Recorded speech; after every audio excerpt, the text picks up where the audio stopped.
요즘 제가 침례 요한에 대해서 두 번 말씀을 드렸습니다. 순서는 바뀌었지만은 오늘은 침례 요한의 출생을 마지막으로 말씀을 드리겠습니다. 자, 요한은 예수님보다 6개월 먼저 태어났습니다. 그리고 예수님과 똑같은 33세의 나이에 죽습니다. 요한은 예수님과 친척 관계입니다. 침례 요한의 어머니 엘리사벳과 예수님의 어머니 마리아는 서로 가까운 친척입니다. 외가 쪽으로 친척입니다. 자, 먼저 침례 요한의 출생 예고부터 말씀드리겠습니다. 침례 요한의 출생 예고는 누가복음에만 나옵니다. 누가복음 1장 5절부터 보시면은 때는 헤롯 왕 때입니다. 헤롯 왕 때에 제사장 사가랴가 있었습니다. 그의 아내는 엘리사벳입니다. 이 두 사람은 제사장 집안에서 태어나서 제사장의 아들과 제사장의 딸이 만나 결혼한 사이입니다. 목사님 아들과 목사님 딸이 결혼한 것과 똑같습니다. 아주 행복한 가정이었고 하나님을 잘 섬기는 가정이었습니다. 그런데 엘리사벳은 아기를 못 낳는 여자였습니다. 그런데 어느 날 사가랴가 성전에 들어가 하나님께 분향하며 기도하는데 천사가 나타났습니다. 네 아내 엘리사벳이 아들을 낳으리니 그 이름을 요한이라 하라. 너도 기뻐하고 많은 사람들이 다 기뻐하리라 하니까, 예? 제 아내가 아들을 낳는다고요? 그렇다. 그가 하나님 앞에서 큰 자가 될 것이니 포도주나 독한 술을 마시지 않게 하고 모태에서부터 성령 충만하여 많은 사람을 하나님께로 돌아오게 하리라. 사가랴가 또 천사에게 내가 이것을 어떻게 믿습니까? 내가 늙고 아내도 나이가 많은데 라고 말을 했습니다. 천사가 이렇게 말했습니다. 나는 하나님이 보내신 가브리엘 천사니라. 네가 믿지 못했으므로 너는 이 일이 이루어질 때까지 말을 못하리라. 그 말을 하고 천사는 사라졌습니다. 사가랴가 성전에서 나왔는데 사람들이 사가랴를 보니까 좀 이상해요. 사가랴가 말을 못합니다. 천사의 말대로 말 못하는 벙어리가 되었습니다. 여러분 한번 상상해 보십시오. 사람들이 그때 말 못하는 그 사가랴를 보고 이렇게 저렇게 말했을 것입니다. 먼저 엘리사벳이 여보 무슨 일이에요? 왜 말을 못해요? 라고 했을 것 같고, 또 다른 사람들도 사가랴 무슨 일입니까? 성전 안에서 무슨 일이 있었던 겁니까? 라고 물어봤을 겁니다. 사가랴도 말을 못하니까 답답하고, 사가랴의 아내가 그 엘리사벳이 집에 이제 가가지고서도 또 뭐라고 했을 겁니다. 여보 뭐라고 좀 말 좀 해봐요. 왜 그래요? 그때 사가랴가 몸짓으로 말을 하는 겁니다. 몸짓으로 막 말을 하면서 연필, 종이 좀 가져다 줘 하고 몸짓으로 하니까 그렇게 했을 거고, 그 종이에다가 아마 성전에서 이런 일이 있었고, 그 다음에 그때 그리고 아들을 낳는다고 하는데 아들을 낳으면 요한이라고 지으라고, 그리고 맨 끝에 제일 중요한 거 알았지? 하고서 이제 썼을 겁니다. 엘리사벳이 고개를 끄덕끄덕거리면서 알았다고, 알겠다고 모든 사실을 알게 되었어요. 그 후 엘리사벳이 정말로 임신을 했습니다. 엘리사벳은 자기가 늙어서 임신한 것이 막 닭상 부끄러워서 5달 동안은 숨어 있었습니다. 말도 안 하고 숨어 있었어요. 자, 여기까지가 침례 요한의 출생 예고입니다. 여러분, 제가 여쭤보겠습니다. 여기 계신 분들 중에 침례 요한처럼 천사가 예언해서 태어나신 분 계십니까? 한 분도 없죠. 네. 만약에 계시다면 제가 떡볶이 사드리려고 그랬어요. 당연히 없을 겁니다. 그런데 성경에 예언되고 태어난 사람이 또 한 사람 있습니다. 누구죠? 삼손입니다. 삼손. 자, 요한은 우리와 다릅니다. 나면서부터 포도주를 먹으면 안 되고 독한 술을 먹으면 안 되는 나시린이었습니다. 삼손도 마찬가지였죠. 모태에서부터 성령 충만한 사람은 침례 요한밖에는 없습니다. 자, 15절에 잘 나와 있어요. 자, 요한은 하나님께 특별한 부르심을 받았을 뿐만 아니라 아주 특별한 삶을 살았습니다. 여러분 아시는 것처럼 자연인처럼 광야에서 살았습니다. 광야에서 외치는 자의 소리였습니다. 회개하라 하고 외치는, 그리고 외모는 자연인처럼 메뚜기와 석청을 먹었어요. 아주 특별한 삶을 산 사람입니다. 그리고 주의 길을 예비하라 하고 준비하라고 외치는 자의 소리였습니다. 자, 오늘 읽은 말씀의 내용은 57절부터 66절까지입니다.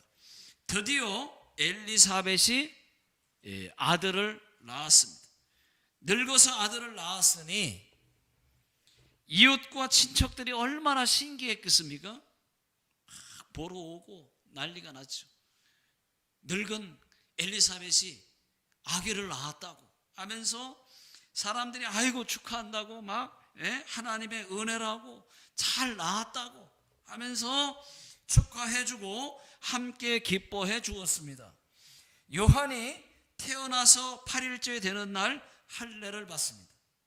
여러분 참고로 말씀드립니다. 할례를 받는 이유는, 할례는 하나님과 이스라엘 사이에 언약 백성이라고 하는 증표예요. 오늘날로 말하면 하나님 자녀라고 하는 증표입니다. 그런데 안 하면 어떻게 되느냐? 하나님과의 관계가 끊어지는 겁니다. 하나님의 백성이 아닌 겁니다. 또 하나, 이스라엘의 풍습은 아기를 낳고 이름을 바로 짓지 않습니다. 8일째 할례 받는 날 할례도 받고 이름도 짓습니다. 이름도 이웃 친척들과 같이 짓습니다. 그리고 아버지의 이름을 따라 짓는 것도 풍습입니다.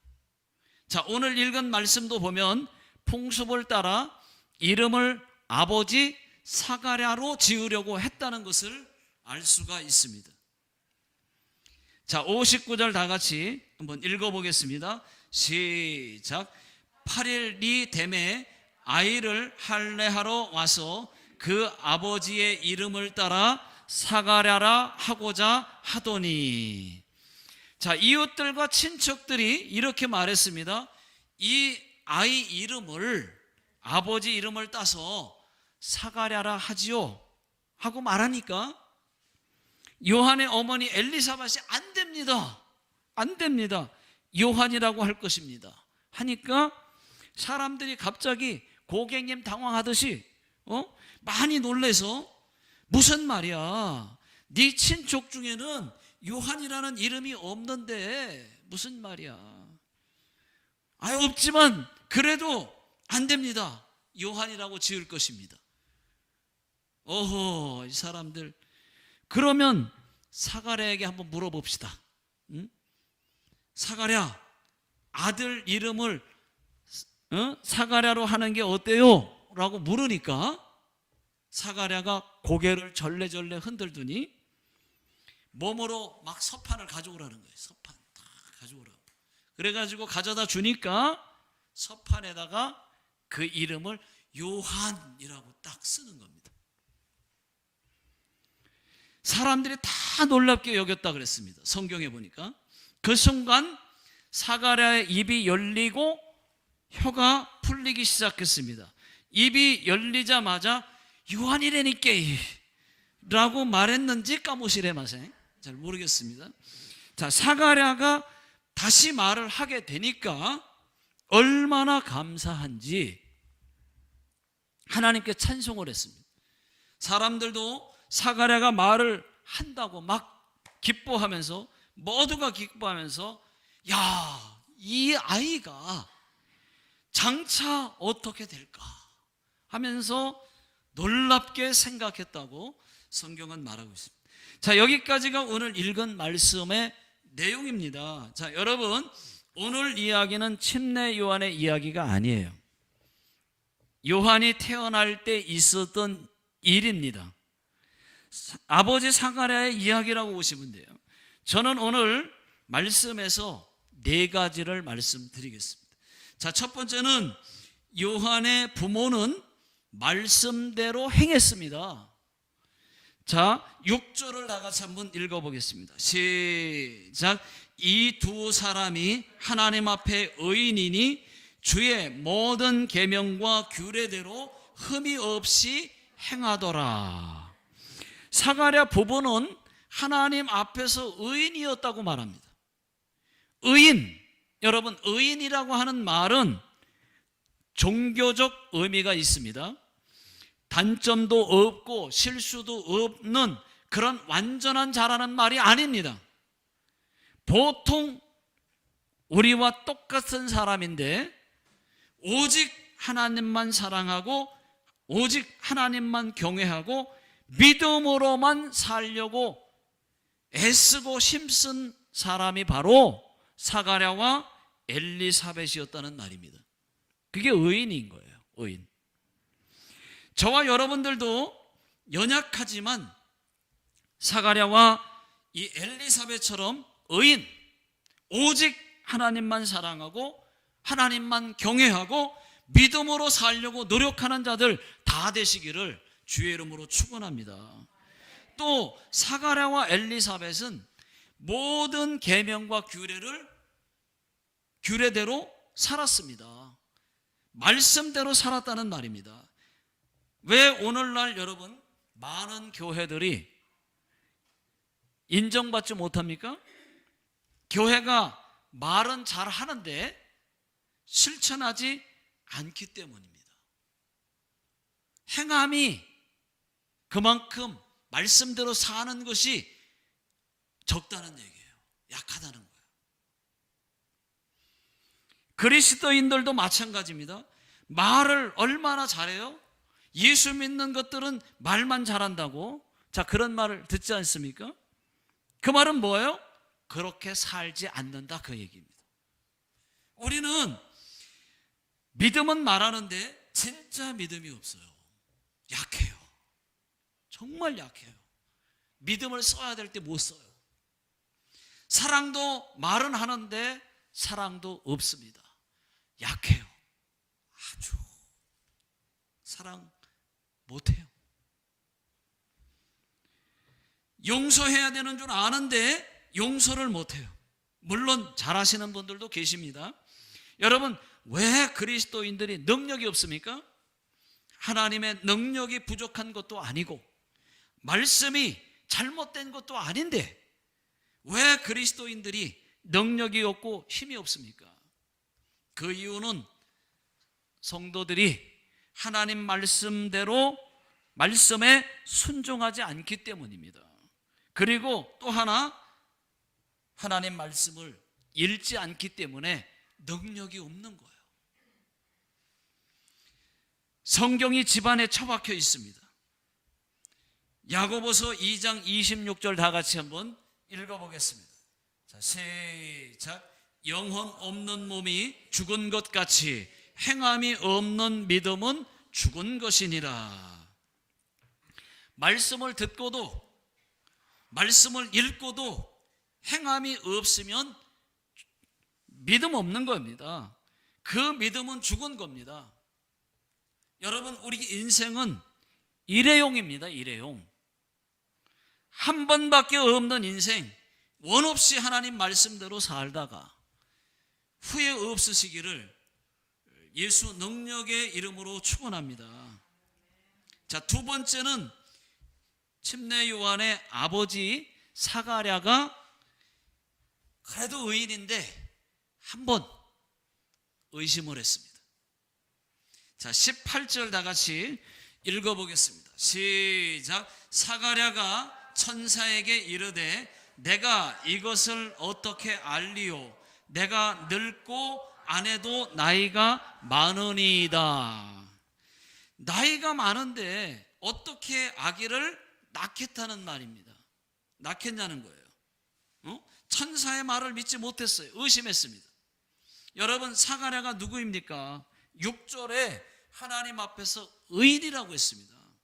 오직 하나님만 사랑하고 하나님만 경외하고 오직 믿음으로만 살려고 애쓰고 힘쓰는 사람인데, 또 모든 계명과 규례를 흠없이 행한 사람인데, 이런 믿음을 가진 사람이 늙어서 아기를 낳는다는데 그걸 못 믿어요? 못 믿었어요. 예, 여러분, 못 믿을 수 있습니다. 때로는 믿음 떨어질 수 있습니다. 스바라시한 이 엘리야도 믿음 떨어진 적 있습니다. 목사님들도 영적인 갱년기가 찾아올 때가 있어요. 저도 영적인 갱년기가 찾아왔었어요. 저와 여러분들도 믿음 떨어질 수 있습니다. 그러나 오래 가지는 말아야죠.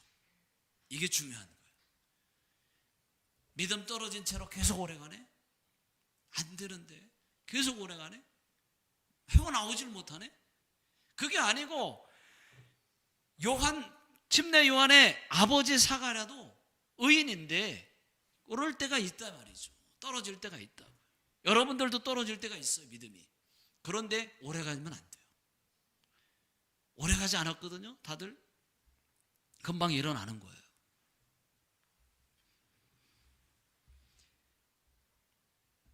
여러분, 믿음 떨어지면 하나님 잘 못 믿습니다. 안 믿는 것은 아니에요. 하나님 말씀이어도 잘 못 믿습니다. 의심도 생깁니다. 사가랴가 하나님 말씀을 그 부분만 못 믿고 의심한 결과가 어떻게 됐습니까? 22절 다 같이 한번 읽어보겠습니다. 자, 시작. 그가 나와서 그들에게 말을 못하니 백성들이 그가 성전 안에서 환상을 본 줄 알았더라. 그가 몸짓으로 뜻을 표시하며 그냥 말 못하는 대로 있더니. 여러분, 뭐예요? 벙어리가 되었다는 얘기입니다. 여러분, 하나님께 불가능이 있습니까? 없습니다. 불가능이 만약에 있다면 하나님 아니죠. 하나님은 불가능이 전혀 없습니다. 마가복음 11장 24절 다 같이 한번 읽어보겠습니다. 자, 시작. 그러므로 내가 너희에게 말하노니 무엇이든지 기도하고 구하는 것은 받은 줄로 믿으라. 그리하면 너희에게 그대로 되리라. 무슨 말입니까, 여러분? 의심하지 않고 믿고 구했으면은 받은 줄로 믿어버리라는 거예요. 믿고 구했으면, 정말 기도한 거라면 우리가 기도할 때 하나님 아버지, 불가능 자체가 없으신 하나님께 기도합니다. 내가 지금 하나님, 불가능 자체가 없으신 하나님께 기도하는 것입니다 하면서 기도를 하는 거예요. 믿고 기도했으면은 끝까지 기도한 것이 이루어질 줄로 믿어버리라는 거예요. 믿으라는 거예요. 그러면 그대로 된다는 것입니다. 저희 교회 2016년도 교회 야유회 때 있었던 일입니다. 그날 날씨가 비였어요. 여러분, 비. 그때 비 와도 야유회 갑니다 라고 믿음으로 선포했고, 비 오지 않기를 위해서 기도하자고 했습니다. 그리고 기도했습니다. 그날 날씨가 맑음으로 바뀌었어요. 예. 그날 더워서 죽는 줄 알았습니다. 바뀌어가지고. 여러분, 믿음으로 기도하면 돼요. 예? 의심하지 않으면 됩니다. 여러분, 기상청이 왜 가끔씩 날씨 틀리나요? 왜 틀릴까요? 하지까시하게 왜 틀리죠 자꾸? 기상청은 틀리지 않아요. 거의 맞습니다. 가끔씩 틀리는 것은 예수 믿는 사람들이 이걸 자꾸 비오지 않기를 위해서 기도하니까. 아니, 안 틀리고 싶은데 자꾸 기도하니까 틀리는 거예요.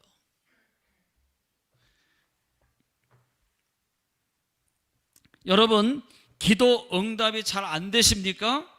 먹구름이 끼듯이 의심이 살짝 끼어 있어서 그런 거예요. 의심 버려야 됩니다. 여러분, 믿고 기도하십시오. 믿고 기도했으면은 끝까지 믿는 것도 중요해요. 끝까지 믿어버리라고. 근데 중간에 아닌가? 또 에이, 안 될래나? 자꾸 흔들려요. 근데 끝까지 믿어버려야 돼요. 그럴수록 빨라요, 기도 응답이. 여러분, 이루어질 때까지 믿으십시오. 저와 여러분들의 믿음이 다시 살아나시기를 주의 이름으로 축원합니다. 자, 세 번째는 사가랴는 회개했다는 것입니다. 성경에는 회개했다는 말이 없습니다. 그러나 얼마든지 회개했음을 알 수가 있습니다. 사가랴가 무엇 때문에 말을 못하게 되었습니까? 내가 늙었고 내 아내가 나이가 많은데 어떻게 아들을 낳습니까? 그 의심 때문에 말 못하게 되었습니다. 그렇게 한 것을 회개하지 않았겠습니까, 여러분? 저는 회개했다고 봅니다. 말 못하고 있는 동안에 얼마나 힘들었을까? 속으로 얼마나 많이 후회하며 회개했을까? 하나님 잘못했습니다. 제가 하나님을 더 잘 믿지 못했습니다. 용서해 주시옵소서 라고 가슴을 치면서 눈물로 회개했을 겁니다. 그렇다면 여러분, 하나님은 어떤 분이실까요? 긍휼이 많은 분이십니다. 은혜로우신 분이십니다. 인자하심이 풍부하신 분이십니다. 믿습니까? 시편 103편 8절을 다 같이 읽어보겠습니다. 자, 시작. 여호와는 긍휼이 많으시고 은혜로우시며 노하기를 더디하시고 인자하심이 풍부하시도다. 여러분, 하나님은 인자하심이 풍부하시대요. 얼마나 감사합니까, 여러분? 여러분 한번 생각해 보십시오. 하나님은 엄청 크신 분이십니다. 그리고 위대하신 분이십니다. 전지전능하신 분입니다. 어마어마한 능력을 가지신 분이십니다. 그런 능력을 가지신 분이, 어마어마하게 크신 분이, 그분이 만약에 인자하심이 없는 분이라면 이 세상은 어떻게 됐을까요? 또 우리는 어떻게 됐을까요? 그 엄청나게 크신 분이 사랑이 없는 분이라면 우리는 어떻게 됐을까요? 긍휼도 없고 인자도 없고 하나님이 그런 분이었다면 우리는 아마 국물도 없었을 겁니다. 이 세상은 엉망진창 아주 잔혹하게 되었을 것입니다. 우리는 이렇게 멀쩡하게 예수 믿고 있지 않았을 겁니다. 천국 갈 수 있었을까요? 그렇다면? 그래서 여러분, 저는 시편 103편 말씀을 매우 좋아해요. 너무 좋아요. 자, 이어서 10절도 보시면, 시편 103편 10절도 이어서 보시면은, 자, 읽어보겠습니다. 자, 시작. 우리의 죄를 따라 우리를 처벌하지는 않으시며 우리의 죄악을 따라 우리에게 그대로 갚지는 아니하셨으며. 여러분, 만약에 이 엄청난 하나님께서 우리를 죄를 따라 그대로 처벌하고 죄를 따라 그대로 갚았다면 우리는 살아남을 수 있었을까요? 없었을 겁니다. 우리가 생각으로 죄를 짓고 또 입으로 죄를 짓고 눈으로 죄를 짓고 또 속으로 죄를 짓고 손으로 죄를 짓고 그럴 때마다 바로바로 치시면은, 사랑이 없으시고 국률이 없으신 분이라면, 인자가 없다면, 여러분 바로 치셨다면은 이렇게 여러분들이 멀쩡하게 있을 수가 없습니다. 그런데 정말 감사하게도 우리 하나님은 죄를 따라 갚지 않는다고 말씀하십니다. 아멘이십니까? 네, 너무 감사해요. 그런데 여러분, 이보다 더 중요한 거 하나 있습니다. 하나님은 모든 자에게 인자하신 분이 아니라는 것입니다. 시편 103편 계속해서 이어서 보십시오. 13절입니다. 자, 시작. 아버지가 자식을 국률이 여김같이 여호와께서는 자기를 경외하는 자를 국률이 여기시나니. 그렇습니다, 여러분. 하나님은 다 국률이 여기시는 분이 아니고 자기를 경외하는 자를 국률이 여기신다는 겁니다. 경외가 뭡니까, 여러분? 하나님을 두렵고 떨리는 마음으로 섬기는 것, 이게 경외예요. 하나님의 사랑이 많으시지만 또 공의의 하나님 아닙니까? 그러니까 하나님을 두려워할 줄 알아야 되는데, 하나님의 마냥 사랑이 큰 줄만 알고, 하나님이 내가 막 교회 빠져도 막 다 괜찮은 줄 알고, 또 내가 막 죄를 지어도 괜찮은 줄 알고, 그게 아니라는 거예요. 그렇습니다, 여러분. 하나님은 하나님을 두려워할 줄 아는 사람, 어쩔 수 없이 죄를 지어도 하나님을 두려워하는 사람, 어떻게든 죄를 짓지 않으려고 애쓰고 힘쓰는 사람, 하나님의 뜻대로 살려고 애쓰고 힘쓰는 그런 사람, 죄가 무서워서 바로 회개하는 그 사람, 그런 사람에게 긍휼을 베푸신다는 것을 여러분 아시기 바랍니다. 하나님은 그런 사람에게 긍휼도 자비도 인자하심도 복도 아끼지 않습니다. 여러분, 회개하십시오. 그때마다 회개하십시오. 하나님은 우리를 용서해 주실 뿐만 아니라 인자를 얹어서 베풀어 주실 것입니다. 이어서 11절 12절도 한번 읽어보십시오. 시편 103편입니다. 자, 시작. 이는 하늘이 땅에서 높음같이 그를 경외하는 자에게 그 인자하심이 크심이로다. 동이 서에서 먼 것 같이 우리의 죄가를 우리에게서 멀리 옮기셨으며. 우리는 다 죄를 지을 수밖에 없는, 하나님 앞에서 모두가 다 죄인들입니다. 여러분, 나는 죄인입니다 라고 할 수 있어야 돼요. 고백할 수 있어야 됩니다. 내가 깨끗한 게 아니고 나는 하나님 죄인입니다 라고 평소에 고백할 수 있어야 됩니다. 죄 안 지을 수 있는 사람은 지구상에 단 한 사람도 없습니다. 다 죄인들이라는 말입니다. 그래서 예수님이 필요한 것이고 예수님 없이는 살 수 없는 것입니다. 우리가 죄인이기 때문에. 여러분, 예수 십자가 앞에 죄를 회개하십시오. 더러운 곳에 똥파리가 끼기 마련입니다. 쓰레기 더미에 벌레가 끼기 마련이에요. 더러운 것을 치워버리지 않으면 벌레는 계속해서 더 많이 생길 수밖에 없습니다. 쓰레기는 그때그때 버려야만 깨끗합니다. 우리도 마찬가지예요.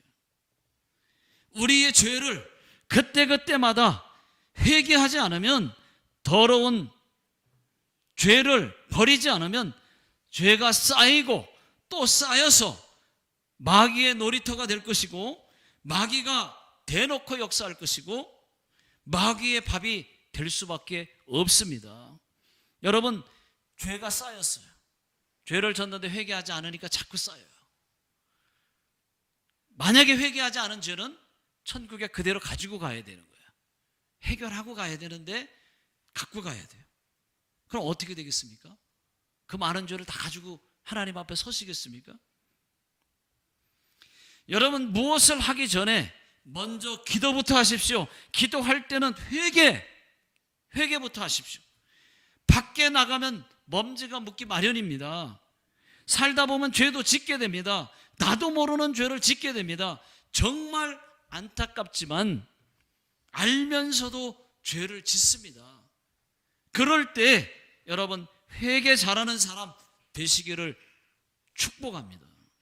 회개의 달인 되시기를 예수 능력의 이름으로 축원합니다. 다윗이 왜 하나님 앞에 인정받았을까요? 다윗은 죄가 없었습니까? 우리와 똑같은 죄를 너무 많이, 그리고 우리보다 더한 죄를 지은 사람이 다윗이에요. 그런데 다윗이 뭘 잘했어요? 회개를 너무 잘하는 거예요. 그 누웠던 침상이 눈물에 뜰 정도로 그렇게 하나님 앞에 철저하게 회개했다는 거 아닙니까? 회개 알면서 지어요. 그렇지만 바로 여러분, 어쩔 수 없이 지었으면은 바로 회개하시기 바랍니다. 자, 네 번째는 사가랴가 하나님께 찬송을 했다는 것입니다. 자, 64절 다 같이 한번 읽어보겠습니다. 시작. 이에 그 입이 열리고 혀가 풀리며 말을 하여 하나님을 찬송하니. 스가랴가 말 못하고 있다가 드디어 말을 하게 되었습니다. 말을 하던 사람이 말 못하면 얼마나 답답하겠습니까? 말문이 열리자마자 바로 하나님을 찬송했어요. 그러니까 말 못하고 있을 때 회개하면서 벼르고 있었겠죠. 말만 터지면 봐라, 내가 하나님 앞에 잘하리라 생각했겠죠. 말문이 터지자마자 바로 하나님을 찬송했습니다. 저는 설교 준비를 하다가 이런 생각을 해봤습니다.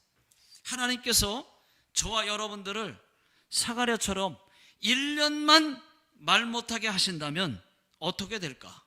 아마 죽는다는 소리부터 나오겠죠. 속으로 회개가 자동으로 나올 것입니다. 하나님 잘못했습니다.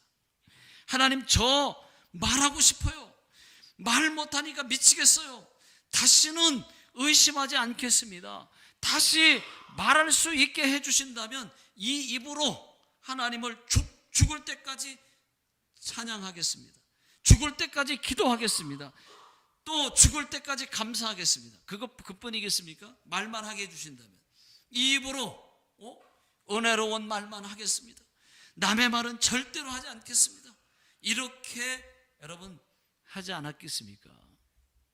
아니, 딱 한 달만, 1년 말고 한 달만 말 못하게 해도 회개가 자동으로 나올 것입니다. 하나님, 제가 죽을 때까지 찬양하겠습니다. 제발 말할 수 있게만 해주십시오. 하나님, 제 입으로 주님 앞에 서는 날까지 성경을 읽겠습니다. 죽을 때까지 기도 열심히 하겠습니다. 아마 저절로 회개가 나왔을 겁니다. 아마도 사가랴의 마음이 이랬을 것입니다. 자, 시편 69편 30절 31절 다 같이 한번 읽어보겠습니다.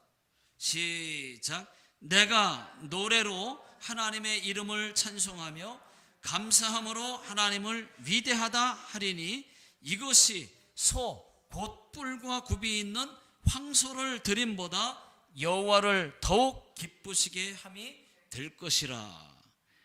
여러분, 말씀대로입니다. 사가랴가 말문이 터지자마자 하나님을 찬송했어요. 찬송이 여러분 황소 한 마리를 드리는 것보다 낫대요. 여러분이 한번 찬양하잖아요. 황소 한 마리를 드리는 것보다 더 기쁘게 받으신대요. 여러분 지금 말할 수 있을 때, 내 입이 멀쩡할 때 또 하나님을 평생 찬송할 수 있기를, 찬양할 수 있기를 예수 능력의 이름으로 축원합니다. 자, 그 다음은 67절부터 80절까지 읽지는 않았지만은 사가랴의 예언이 나오고, 그 다음에 맨 마지막 80절에만 유일하게 침례 요한의 성장을 말하고 있습니다. 사가랴의 예언은 구원의 뿔 되시는 예수 그리스도가 오실 것과 예수님 앞에서 주의 길을 예비하는 침례 요한의 예언입니다. 또 꼭 말씀드리고 싶은 거 하나는 침례 요한의 성장입니다. 요한이 어떻게 성장했는가? 80절입니다. 80절. 자, 시작. 아이가 자라며 성령이 강하여지며 이스라엘에게 나타나는 날까지 빈들에 있으리니. 자, 요한을 보니까 키가 자라며 같이 성장한 것이 하나 있어요. 성령이 강하여졌다라고 말하고 있습니다. 저와 여러분들의 신앙이 더 강하여졌으면 좋겠습니다. 또 믿음도 강해지고, 기도도 더 강해지고, 말씀도 더 강해졌으면 좋겠어요. 침례 요한은 심령이 강했을 뿐만 아니라 성장하고도 쭉 광야 빈들에만 있었다고 성경은 말하고 있습니다. 여러분 아무쪼록 침례 요한처럼 믿음이 더 강하고 더 담대해서 죄를 이기고 사탄도 이기고, 또 침례 요한의 아버지 사가랴처럼 하나님 말씀대로 살고 회개하고 하나님을 찬양하는 자들 다 되시기를 주의 이름으로 축원합니다. 자, 기도하겠습니다. 능력이 많으신 하나님 아버지, 저희들의 믿음을 더 강하게 하여 주시옵소서. 이제는 주님 주신 입이 복을 받아서 죽을 때까지 회개하게 하시고 찬양하게 하시고 기도하고 성경 읽게 해 주시옵소서. 지금은 우리 주 예수 그리스도의 은혜와 하나님 아버지의 극진하신 사랑하심과 성령님의 내주 교통 인도하심이 오늘 하나님 말씀 듣고 다시 한번 결단하고 돌아가시는 모든 성도님들 머리 위에와 또 자녀들 머리 위에, 직장과 사업장 위에, 이 나라 이 민족 위에 지금으로부터 영원토록 함께 하시기를 예수님의 이름으로 간절히 축원하옵나이다. 아멘.